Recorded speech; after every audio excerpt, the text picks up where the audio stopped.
wanking your blues away, wanking your blues away. If you haven't had a promise and you haven't got a sister or a wife, and your brother's not keen, you can get to the promised land. The answer's right there in your hand. Try wanking to the rhythm of life.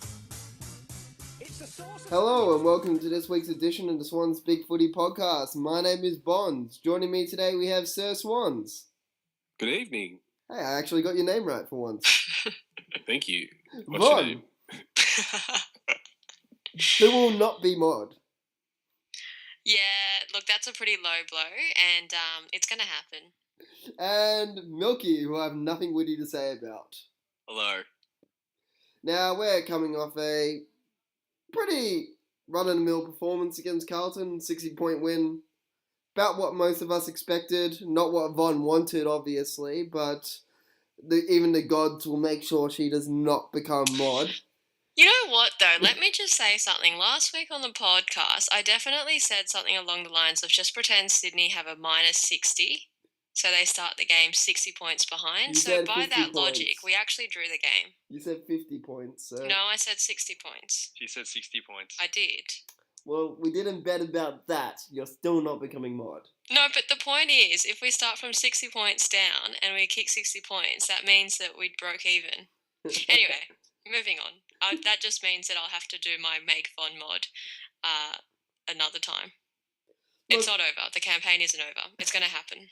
Vonn will not be mod, listeners. Don't worry. You have nothing to panic about. Anyways, onto important topics, not fantasy topics that Vonn dreams of in his sleep. It was actually not the worst performance we had. A 60-point win without Grundy in defence. We saw Sam Reid, who I've actually gave best on ground to on the weekend, did a really wonderful job on Henderson. Barely lost a one-on-one contest. In fact, Henderson didn't even have a shot on goal, which is superb defence and really gives us something to look forward to maybe when Richards retires in the future, as I thought it was a really good performance. We got Buddy into form, both with his kicking and, 7 goals clear. And Jeddah probably has been going from strength to strength this year and had his best game. So, Swans, what are your thoughts on the game? Yeah, I thought it was a pretty solid win, if not a rather dull affair, or not the best way to spend a Friday night, I guess, if you're a neutral fan. But I was impressed with a few people. I thought Jeddah played a nice, consistent game. I was happy Franklin kicked 7. As you can't sneeze at that. Jack actually played probably one of his better games for the year. Mitchell kept up his form. But everyone was down on numbers and rotated out of the midfield, I thought, because we had control of the game. Like Kennedy got a bit less of it. Cunningham still looks a little off the pace, but he still racked up a bit of it. I just thought it was a good, solid win. Rowan continues to impress me with his endeavour, but he doesn't get the reward for effort. I thought Robinson, who I didn't expect much of, had a very good debut. I actually was quite pleased and surprised with some of the work he did. It was good to see him get a goal. But other than that, a pretty non-eventful game with nothing really that came out of it. Nothing the media will talk about or anything like that. I can't remember anything like that. I think it was, one that goes to the back pages we never hear of again. Milky, what were your thoughts on the game? I was happy that Franklin got his kicking boots on. I thought a lot of people thought about resting him. I was very much him playing, so he could do exactly this, kick himself back into form. I'm very happy that it was 7 goals, 0 behinds is the main thing, that we were accurate. I'm very much a fan of when we kick accurately. 19 goals to 8 is a very, very good return. And I'm pretty sure we only missed, I think it was like 2 or 3 set shots for the whole game, which is really, really good for us. Hanbury just keeps on keeping on. 8 tackles for the game. Didn't get his 30 touches, but 2 goals as well. Mitchell going well. Jeddah, fantastic. You mentioned Reid earlier. Cunningham I was still a bit iffy on. Robinson, I thought, had a fantastic debut. Was absolutely proud of him. And Pike, no kicks for the game. 53 hit-outs, but he... All to Kennedy's toes. Yeah. Or to a Carlton midfielder. They destroyed us clearances early on. 10 centre clearances to 15. and we only 34 to 33 at stoppages. So Look, I'm still worried about that. In our midfielders' defence on the weekend, especially around a lot of times, they cleared a ball out of the pack, but we'd have players on the outside who bring it inside 50 for us. Like, you don't have a inside 50 differential of 62 to 45 if we're getting smashed out of the clearances. Oh, we only lost the clearances by 4, but particularly early on, if our clearance work was like it was compared to a much more quality team, I'd be very worried. You know what, though? So much has been made about the clearances, about how, Carlton beat us in that. But if you actually look back at our clearance statistics, we have never been a strong clearance team. Against Hawthorn last week, they had 20 more clearances than us. We actually broke even with Melbourne in clearances. We broke in just with Geelong as well. So we've actually never had a game where we've comprehensively won all the clearances. So I don't know, I just don't know how much importance you put on a statistic like that. But I mean, that being said, the midfield was down, and something that I've noticed that Kennedy obviously is not renowned for his outside work, and that's completely fine. But some of his kicking around the field has been very questionable. Like, it's resulted in turnovers at least 2 or 3 times against Hawthorn and against Carlton as well, and they applied next to no pressure. So we were actually very clean with our skills for once, because there was no pressure despite the incredible 60 tackles or something that the commentators kept wanking over. But yeah, no, I definitely want to give kudos to Mitchell and Jack as well, because Hannah's and Luke definitely got tagged out of it in the first half of the game. So for them to step up, when the pressure was off them and actually take responsibility was something I was really happy about. And Mitchell's kicking around the grounds a lot better than Kennedy's, at least in that game. So that's I thought that was pretty comprehensive. We're allowed to say wank on the show, are we? Look, one thing I will say about our clearances, I did feel on the weekend, and I tried touching on it before, I feel as if when teams get clearances against us, they're very much nothing clearances. Like just wanky. They handball. Get lost. they handball the ball out of a pack, but it doesn't really go anywhere. I feel a lot of the time that we get a clearance out, we get a chain of handballs running out and we're clear of congestion. We fuck up the kick at the end, but we're clearing congestion on our clearances, which is the most important thing. The fucking wink. We're actually the 8th side for clearance differential in the league, so actually not too bad. But as Vonn said, what does it matter? Because Brisbane, I think, are 3rd best in the league, and Collingwood are up there, so it's not really... I think it's an overrated stat in modern football at times. Collingwood had a good win on the weekend, though. Yeah, Lower North. But, yeah, I think it was just a game where Sydney controlled the game. And, yeah, so it was a good win all up, and I hope no one noticed that edit there.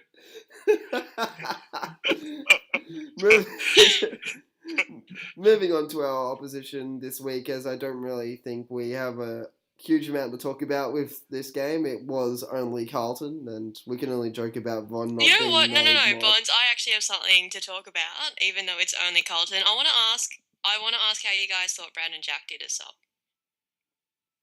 I didn't notice him a huge amount. He got a bit of the ball and ran forward somewhat, but he didn't do anything really to stand out. I think he'll be back in the reserves this week. Yeah, I think he'll go back as well. 4 tackles, I believe, and I have an echo. I'm sorry, guys. Can you guys hear that? No. No. Because I could hear myself talking after I was actually Keep finished talking. going. This is the most unprofessional show I've ever been on. I think it's a sign from the gods that we should make Vonn mod. Sorry about that, guys. I think a BJ on a Friday night is always all right, but I don't know that he was up to AFL standard. I've seen enough Brandon Jack for 15? Yeah. He was average. I can't believe you're one to turn down a BJ. But personally, you know what? I know I said this on the board, and you guys may not agree with this, but I wouldn't mind seeing him play again. I'm not convinced that Towers or Cunningham, who we have seen as sub multiple times, I'm not convinced that they could have come on and made more of an impact. I thought that he got himself into a very good position, like to receive a handball or, and obviously in the end they elected not to handball it to him, which is fine. There was a better option, but I thought he did, considering the limited game time he had, I thought he did quite well. His tackling pressure was really good. Really good considering he only played like 7 minutes or something. And yeah, I wouldn't be against. I think maybe Bird as sub is something I'd like to trial against Gold Coast, but I honestly wouldn't mind Brad and Jack being sub again. Like, I know Towers had a strong game in the reserves, but he's just a meh sub to me. The thing Brandon Jack has in his favour is that he is capable of playing a position that we sorely lack in a crumbing small forward. So, I mean, if he could come on and develop that role, there is a potential opening for him. But I just don't know if he's going to make it. But that's just my view. But again, you're probably right. Give him a go against the Gold Coast. He's already there. I'd put Heaney in for small forward. But the question I'd like to pose to you guys, assuming that Grundy does come back next week and we've got just the sub essentially, Brandon Jack, Daniel Robinson, Isaac Heaney, Craig Bird, Dean Towers, Harry Cunningham, who's your sub? What's Heaney? Yeah, Heaney's How many more weeks has he got left? like probably 20. Well, assuming all of them were fit. He's got another 2 weeks. Yeah. Well, putting that they were all fit, who's your 22nd player? If Well, everyone's I'm fit. horny for Heaney. I don't even know how to answer this question. Heaney's the first player picked. He's not sub. Oh, Yeah. but that's true. I take that back. If he's coming back from injury, maybe, and we can only expect him to get perhaps 20 disposals in the last quarter and a couple of goals, but... You know how we were talking about Wank, and now we're talking about Heaney? I feel like this is a very good time to be horny for Heaney yet again. No, but in all seriousness, to answer your question, Heaney obviously is a starting player. You wouldn't make him sub, but we haven't seen Bird as sub this year. Like, I know he's played sub in the grand final or something, I think. All final series. No, in the grand finals, your man. Oh, no, but that was in 2012. I'm talking about the one that didn't exist in 2014 last year. What grand Yeah, final that are was you Bird. talking about? I don't want to talk about it. Let's just move on. Actually, someone who I didn't mind on the weekend and I think would perhaps be a good sub choice would be Daniel Robinson. Showed he can move forward, kick a goal if needed. It was a nice kick and he had a couple of assists on the weekend. Can play inside and outside in the midfield. I can see him actually being a decent sub choice next weekend against Gold Coast.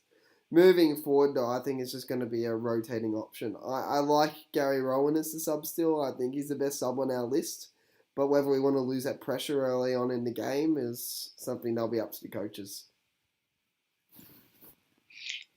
Swans, who would you have as sub? We spent a lot of time talking about it, but it's the Gold Coast Suns, so I don't really care. I think, no, it depends who's fit. I mean, we might have McVeigh out this week. We might have Grundy out. So I just think it's usually your last pick midfielder or a young player to have a go. So it's not really an issue for me. Players like Bird and stuff, I'm not keen on a sub just because slow, plodding, dead weight type players aren't necessarily the best sub. But yeah, I mean, if you could find a similar Gary Rowan type, they're always my favourite subs. Or Mark Seavey, if he's available, is a good sub, I think.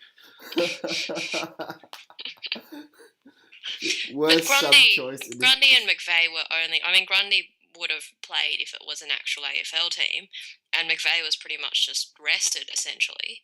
So Yeah. I'm sure... I don't think the coach would want them missing 2 games in a row. So I imagine they'll be back. So who would you take out for Grundy? Brandon Jack. Brandon Jack. And then then have Robinson as sub? Yeah. Yes. If Lloyd comes back, I'll drop Cunningham as well. Yeah, I would do that. But then have Lloyd as the sub. And yeah, I would not have Lloyd as the sub. Only because he's coming back from an injury. no, was he injured? He was. I don't think he admitted. was injured. He was I would admitted. actually They wanted like to get to some more see, game time in him. Originally, I wanted Pike to have a rest because he looks cooked, but it's his 100th game, so I think that's probably a little bit harsh to drop him on 99 unless we want a home Canadian game. But Do a Favola. Stuck on 99. You know what though? Like just on Pike, I was a pretty big fan of resting him as well. Does anyone like think? Because I don't think he'll play beyond this year personally. So doesn't anyone else feel like they kind of want to see how Naismith might go with Tippett? And I mean, why not do it this year so Naismith has something to work with in the preseason? Like, do you guys feel like that at all, or is that just me? No, I agree. It's his 100th game, so I don't know if that comes into it. But originally, before I knew that, I was thinking Naismith should play this week. I'd rest him against the Gold Coast, only because the week after is North with Goldstein.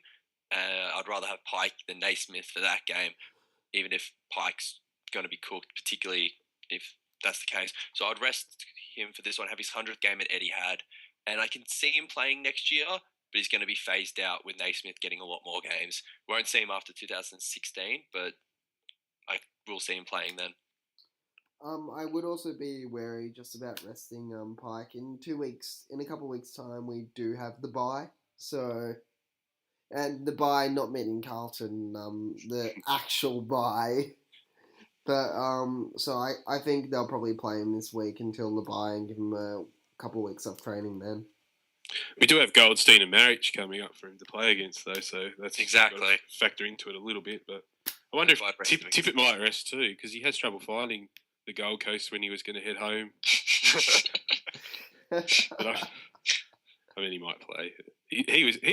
What do you think of his game or his last couple of weeks? Just disappointing. He does everything right, but he doesn't finish it. He gets his body in the right position to take a mark from the lead. He just does not finish it. It just absolutely shits me. We're paying him, I don't know, like $800,000 a year, or I've just completely made that number up. But we're paying him an absolute crap ton to get his body right and then drop the marks. Like maybe, I don't really know if it's a technique or a confidence or if just a combination of those two, but yeah. I think it's a combination. I think he's probably a bit tired, a bit out of form, but we have seen him take those marks before, and we've seen him kick the goals before. He got 2 on the weekend as well. It's usually pretty good crumbing his own ball, but yeah, he'll be fine. He'll be fine. What did you guys make of the commentary saying Tippett's performance is currently getting affected by his ruck work, as he's not having it as he isn't a player of a huge tank, so running it around the ground is actually affecting his ability to give repeat leads in the forward line?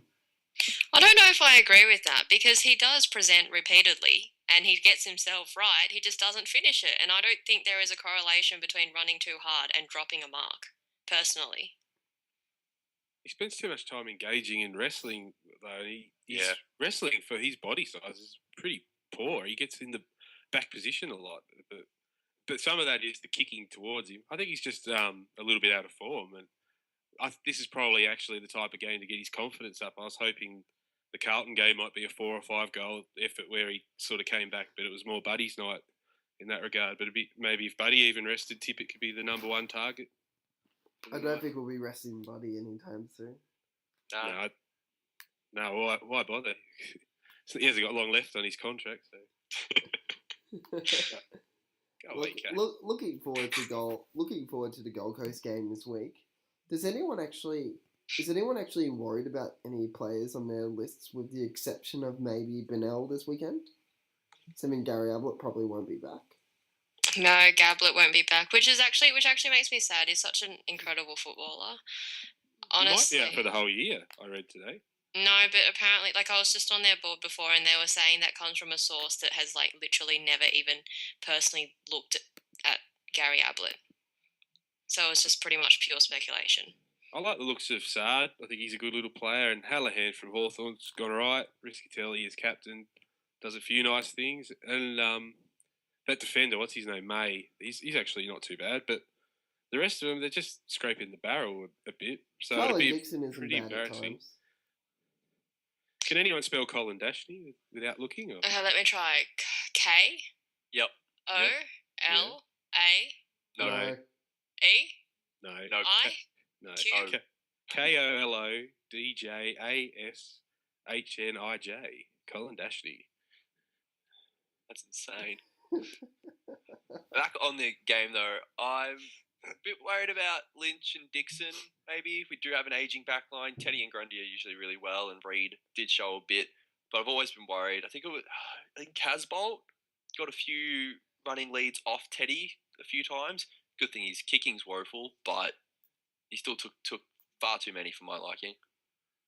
I don't think the ball will even get into their forward line, to be perfectly honest. They are so depleted with injuries in their midfield. I think, 4 or 5 of their best 22 midfielders are out. I don't think the ball's even going to go down there to be an issue, just personally. Like, Well, right they now... lost Jack Martin on the weekend as well.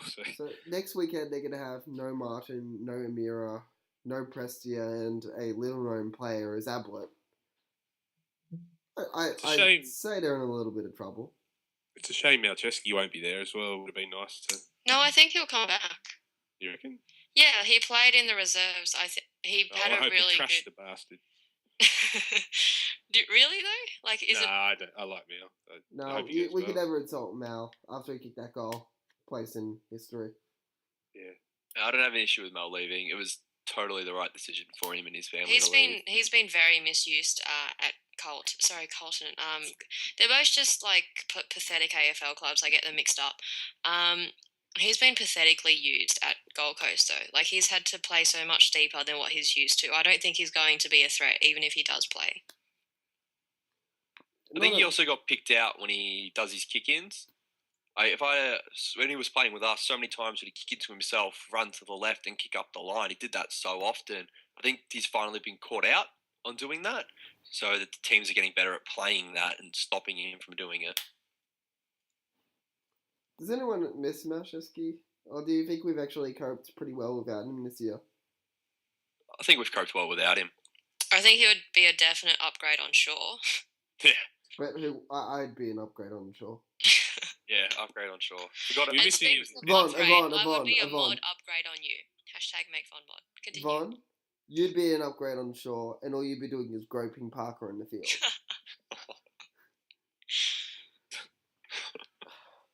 Look, that being said, I think we've actually coped pretty well without Malcheski this year. We miss his kick-ins more than his run off halfback, perhaps. Yeah. But Jeddah's doing pretty well in these kick-ins. Really?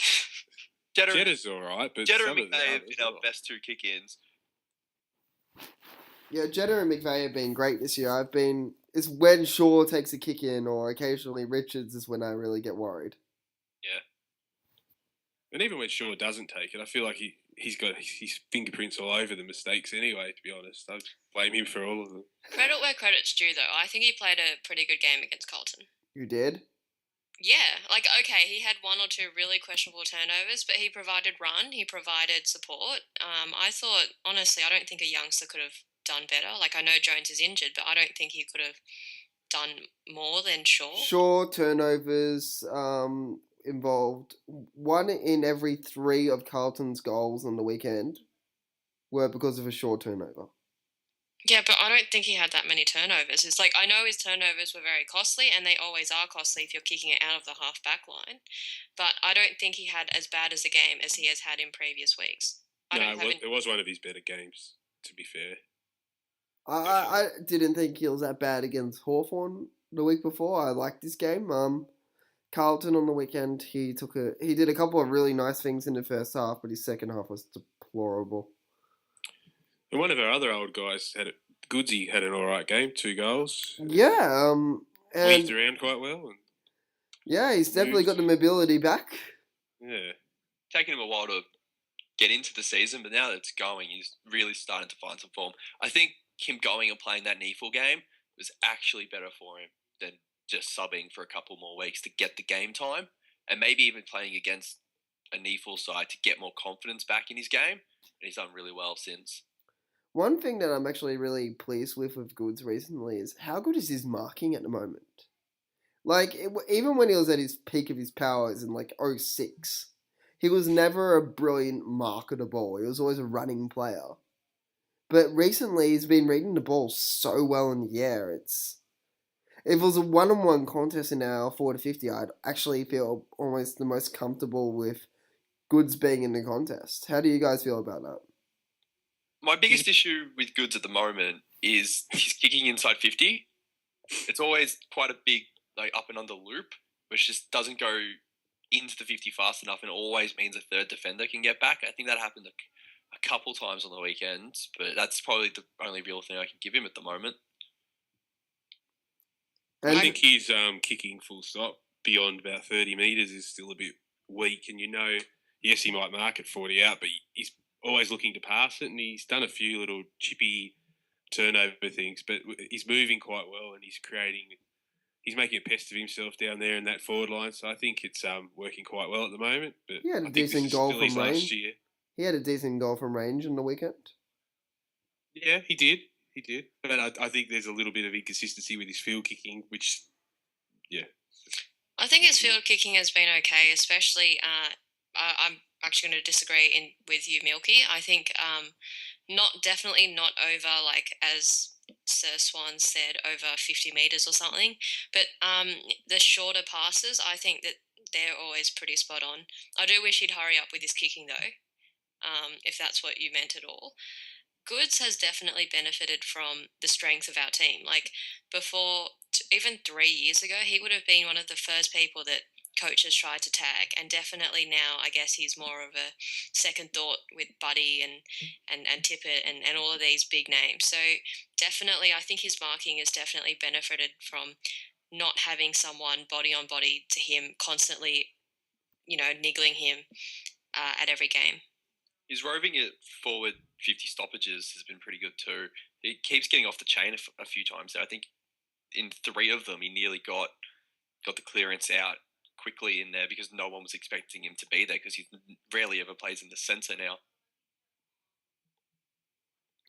Yeah, it's interesting. He did have a couple of stoppages around the midfield on the weekend. He still showed a little bit of dash and nous around the stoppage, so I wouldn't be against him actually getting rotated back into midfield, hopefully in the second half of the year, at maybe 1 or 2 stoppages a game. Or centre square bounces. I think he's actually got a bit of position there. How did you guys rate Ben McGlynn on the weekend and his role in recent weeks? Brings a good energy to the team when he's in form, and which I like. That's what he gave us last year, and I think he's back to last year's form or close. Probably not getting quite as much of the ball, pushing forward more, but makes a nice pest of himself and hits the scoreboard. You can't really ask much more from him with his height and his ability. Milky? Yeah, I can't believe, I was just looking at his stats then. For such a small fella, he took 7 marks on the weekend. That was just cool. I was just looking at that. I think he's done really well. He had a good 150th. Can't really knock him for that. His game against Hawthorn, that first half was still fantastic. Really, really took it up to them. So no, he's very much an important member of our team, and I'm glad he's really going. If there's one player on our list that deserves a premiership, it has to be McGlynn. Okay, do we have any predictions for this week's game against Gold Coast? Vonn? I don't know. Sydney by 64. 64. Any player predictions? I predict that there will be players. I don't know what you want me to predict. Like Brad Johnson predicted Buddy kick 19 Oh, okay. something like that. Okay, Buddy Watch. Hashtag Buddy Watch. You know what? I'm sorry, guys. I love my hashtags. Anyway, I think Buddy's going to... Actually, forget about Buddy. I don't care how many he kicks. I just want Tippett to kick 3 or 4. Okay. So Swans? I'm predicting another similar type game to Carlton, so it might be a bit of a dour affair. It might rain, something like that, crowd of about 5,000. I think the Swans will win comfortably. I think we might see another debutant this week. That's my prediction for the week. I don't know who. Maybe Hewitt. Okay, Milky? Naismith to come in. Swans by 36. I don't like tipping really big margins, so only 6 goals. What shouldn't need to get out of first gear again. If you were mod, I would bet you mod ship over that, because there is no way in the world we will win by that little.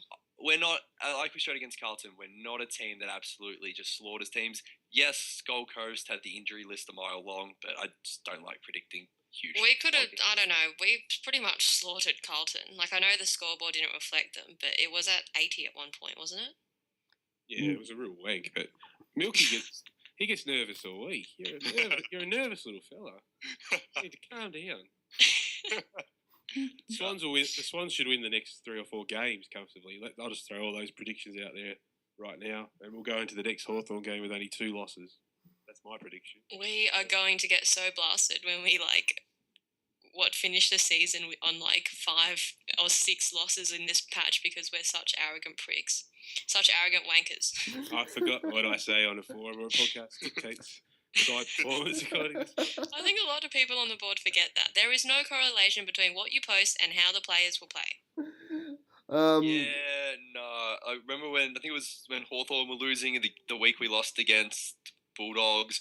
Everyone was cacking themselves, and what happened? We came out and lost against the Bulldogs. So. Yeah, but that wasn't because I laughed at the Bulldogs. I doubt, because I wrote "lol" Bulldogs. I don't think. No, it's because we were mocking Hawthorn that week. I remember.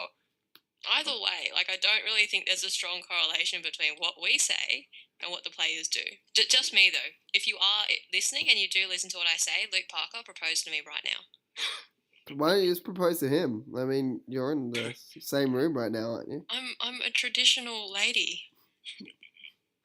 In all honesty, my predictions for this week will be Swans by about 40 points. I think Hannah's will get, once again, back to above 30 disposals. And my dead set certainty for this week, Vonn will not be mod. Thank you, everybody, and have a good night. Ciao.